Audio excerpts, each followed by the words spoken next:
swollen shut. And while as entertaining as it probably would have been to see him teach with one eye open, he asked me to teach for him tonight 8 hours ago.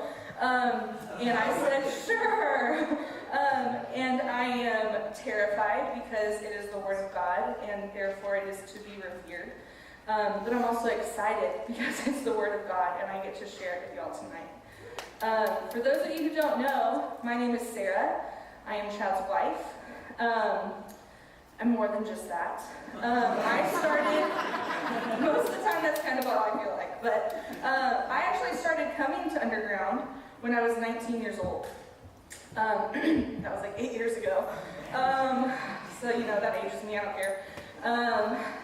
But I have continued to come to Underground since I was 19, and it has been a true blessing to get to see the people that have come through this room, the relationships that have developed in this room, the family that has come from this room. And so I am excited and honored to get to share with y'all tonight about our 4th commandment.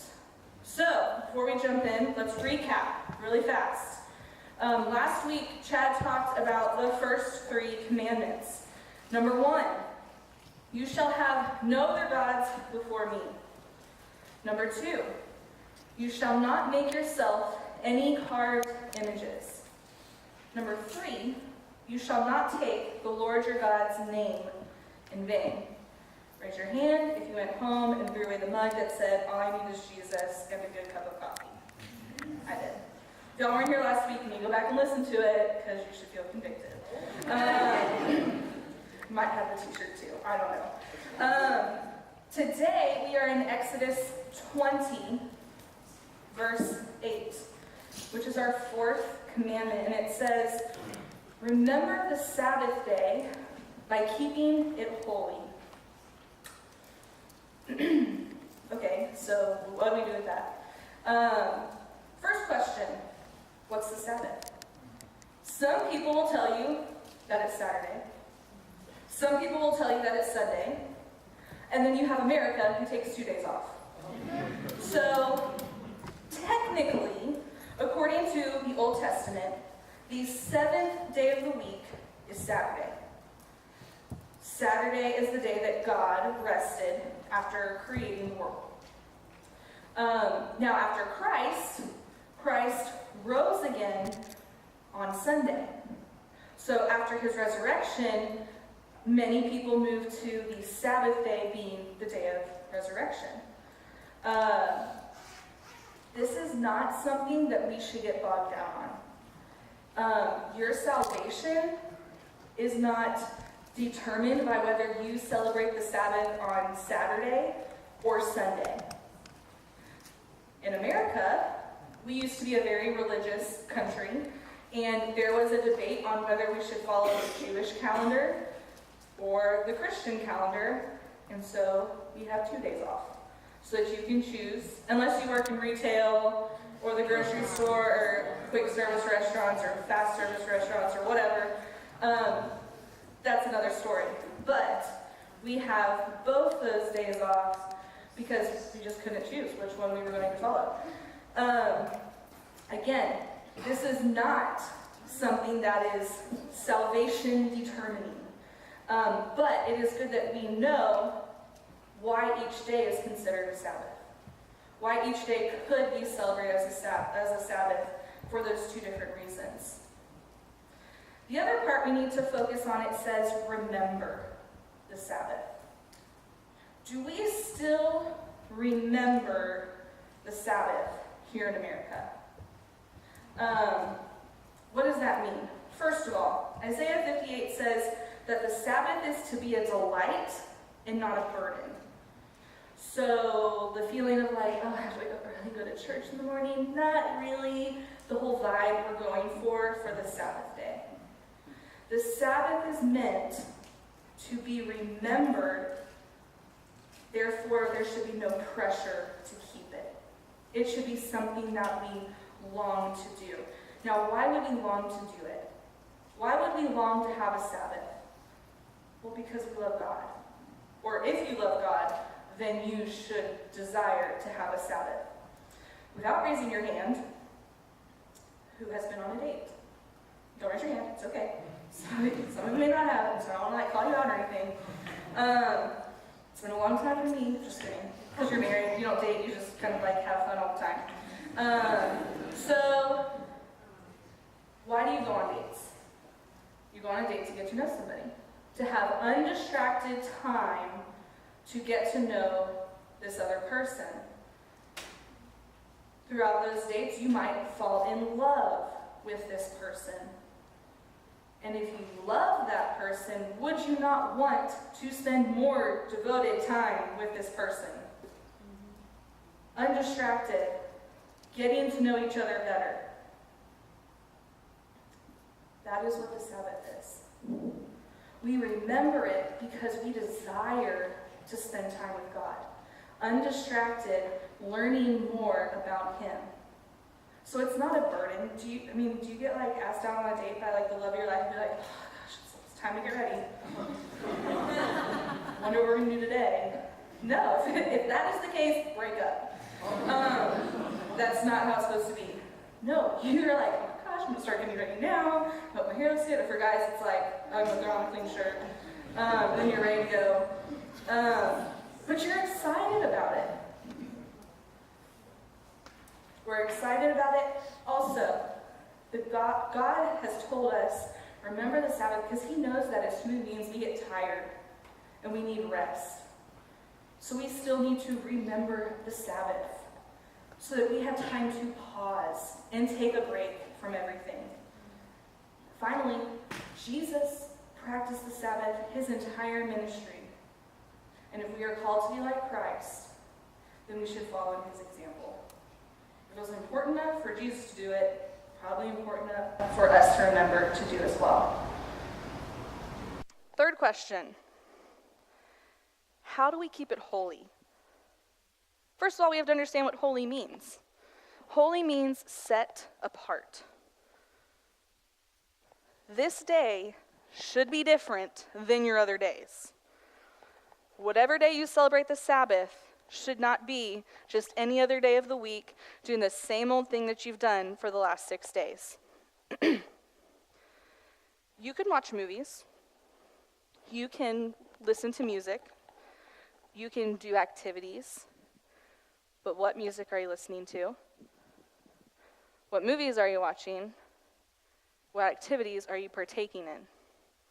Does that mean we can watch bad movies for 6 days and then one day we have to be okay, just Passion of Christ? No, that's not what that means.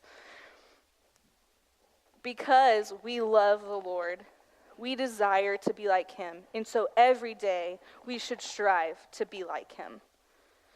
But every day of the week, we also have responsibilities.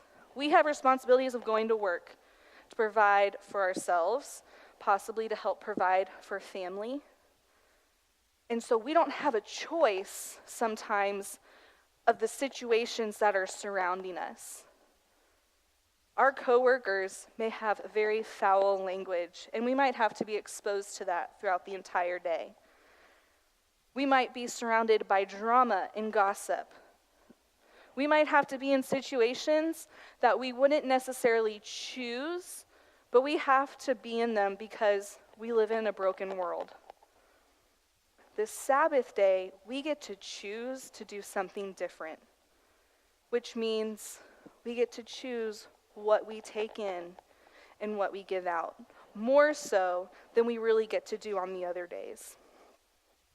If y'all go back to Isaiah 58, it does talk about the Sabbath should be spoken with delight as the Lord's holy day, but it also says, honor the Sabbath in everything you do on that day, and don't follow your own desires or talk idly. Then the Lord will be your delight. Your Sabbath is holy or set apart when it looks different from those other 6 days. Now, the Lord spells it out a little bit better for us in the next few verses 9 through 11. So in Exodus 20, verses 9 through 11, it says, 6 days you shall labor and do all your work, But the seventh day is a Sabbath to the Lord your God. On it you shall not do any work, neither you, nor your son or daughter, nor your male or female servant, nor your animals, nor any foreigner residing in your towns.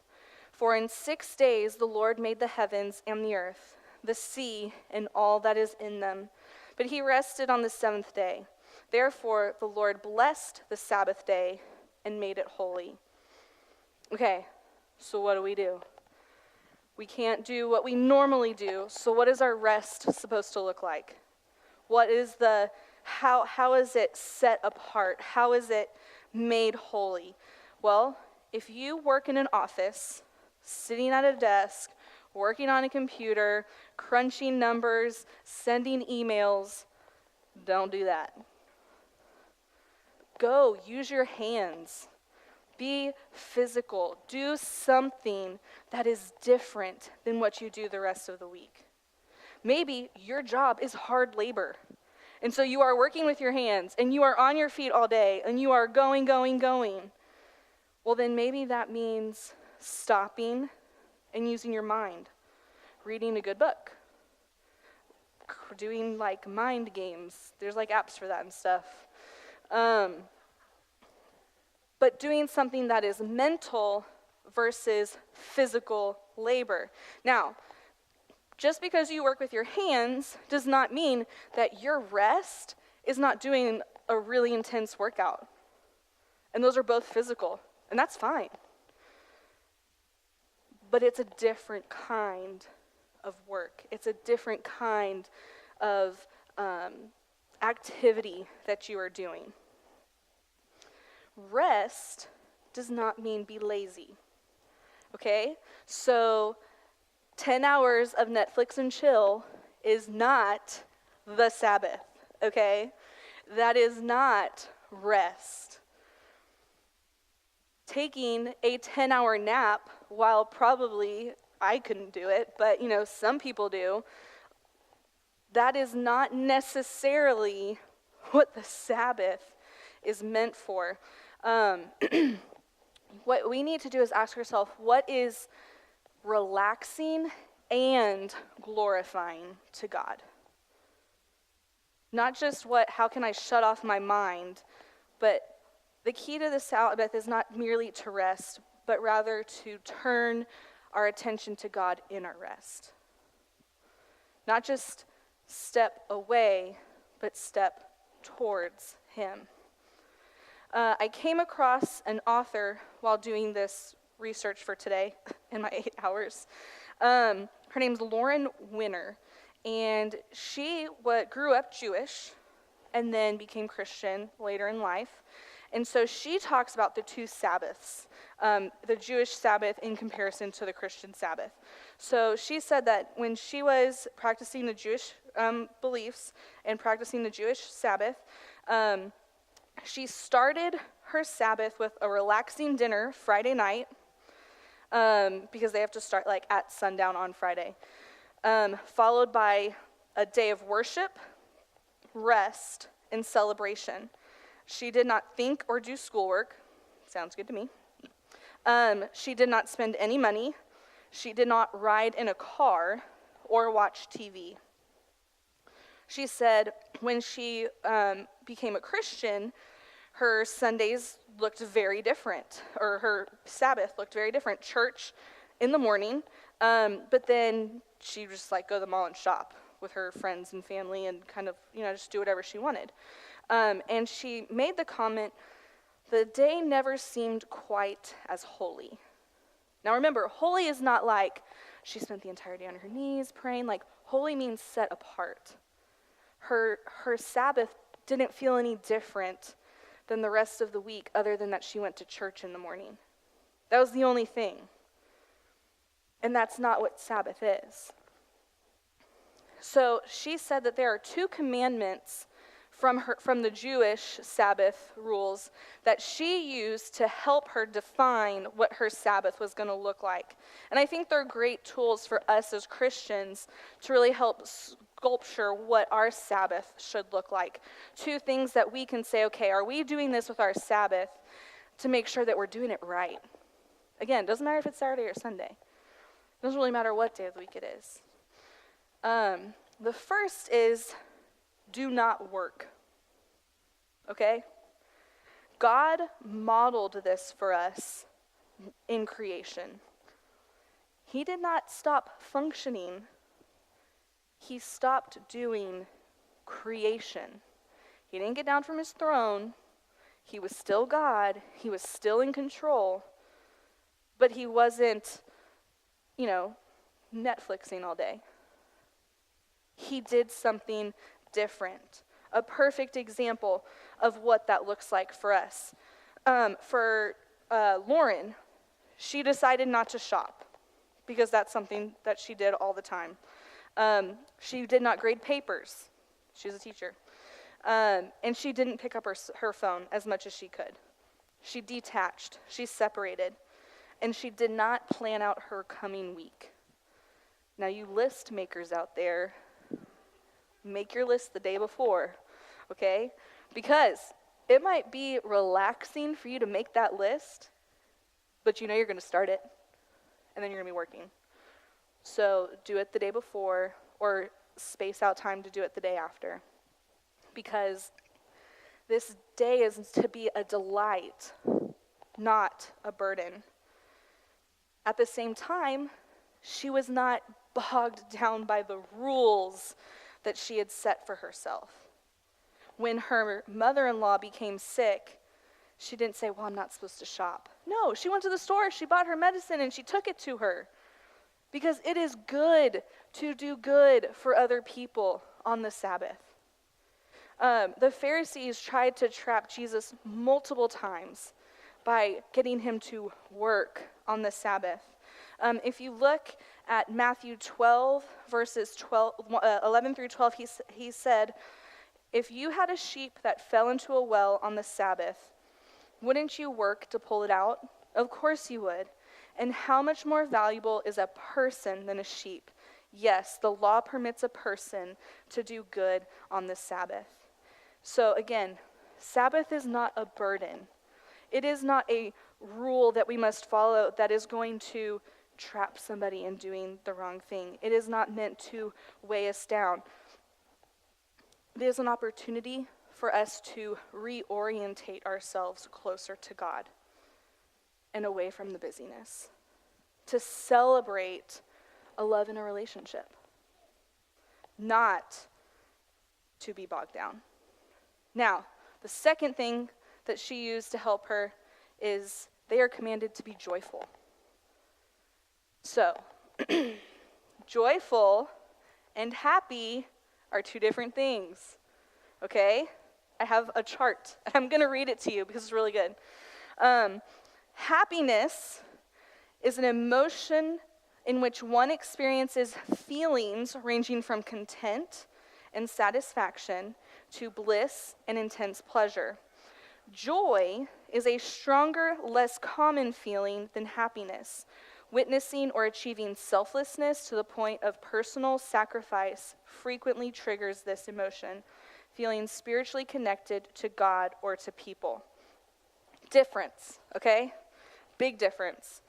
It also says that happiness is caused by earthly experiences and material objects, while joy is a spiritual experience that is caused by caring for others, gratitude, and thankfulness. Happiness is an outward expression of elation, while joy is inward peace and contentment. Happiness is temporary and based on outward circumstances, while joy is lasting, based on inward circumstances.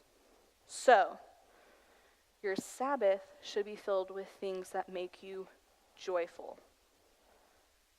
A 10-hour Netflix, what is that thing called? Binge, thank you. Do you have joy when you finish that? Or are you like, oh, that was cool. Maybe you're happy. I'm dead. My soul is dead after 10 hours of TV, okay? No. What brings your heart joy? What puts joy into your heart. It is not something that is an instant gratification. Your Sabbath is time to be spent that is going to lengthen the time of your joy. For some of you, that's a really good run to clear your mind. Maybe like 20 miles. I don't even know. That's not me.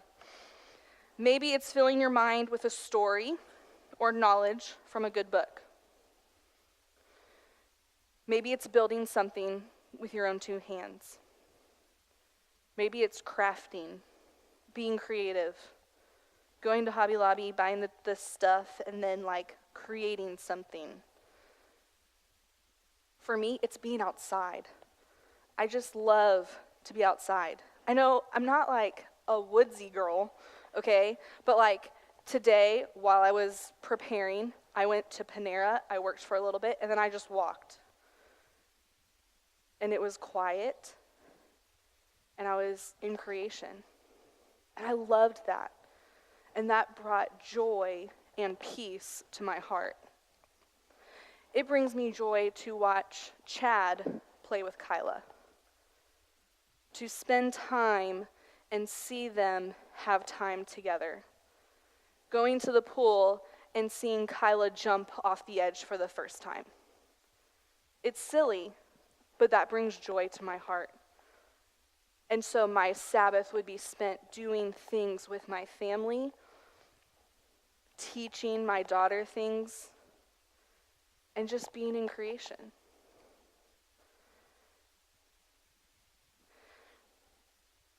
The key to the Sabbath is not merely rest, but it's turning our attention to God in the rest. If you don't have a time like that, I encourage you to start having it. One of the valuable benefits of a Sabbath is we get to encounter God in a way we don't typically get to the rest of the week. Because the rest of the week we have work or school responsibilities that have to get done. But the Sabbath, we get to choose what we do and what we surround ourselves with.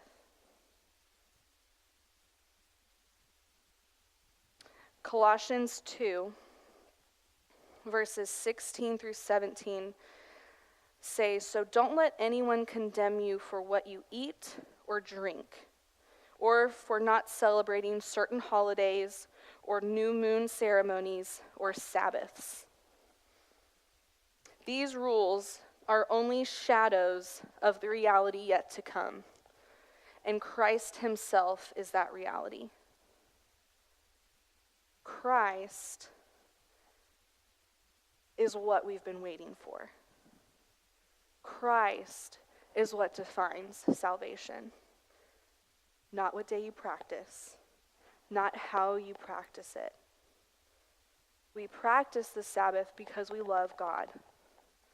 We practice the Sabbath to draw closer to him because we love him and because God knows we need rest. The last 6 months, I have done 7 grand openings for Chick-fil-A. I work for Chick-fil-A. I travel all over the country. I meet with operators. I get their vision for what they want their grand opening to look like for their new store. And in that time, I work with big number budgets. I work with huge teams. I plan marketing strategies for them. It's a lot of work. And to do 7 in 6 months means there's multiple going on at the same time. A lot of emails, a lot of phone calls, a lot of spreadsheets. And in that time, I would literally wake up in the middle of the night and be like, I forgot to do something, and have to write it down. And there was no time to not work. And there was no time of rest. And there was no time to find that joy of just being able to be still and be with God. Don't get me wrong, I love my job. I'm very thankful for my job. It's a good job. But we have to take time to be with God. We have to take time to set apart that is just for him. And that's not an easy thing to do. And that's why he reminds us, remember the Sabbath and set it apart and keep it holy, because he wants to spend time with us. I want everybody to take out their phone. I want you to turn it off. You're not going to need it for the next 3 minutes. The band is going to play some music, and I want us to just be still. I want us to disconnect. Maybe you want to sing. Maybe you want to pray. Maybe you want to go off and pray with a friend or friends. I just want to take the next few minutes to pause, to stop working, to stop calculating, to stop planning, and just be still and be joyful in the Lord.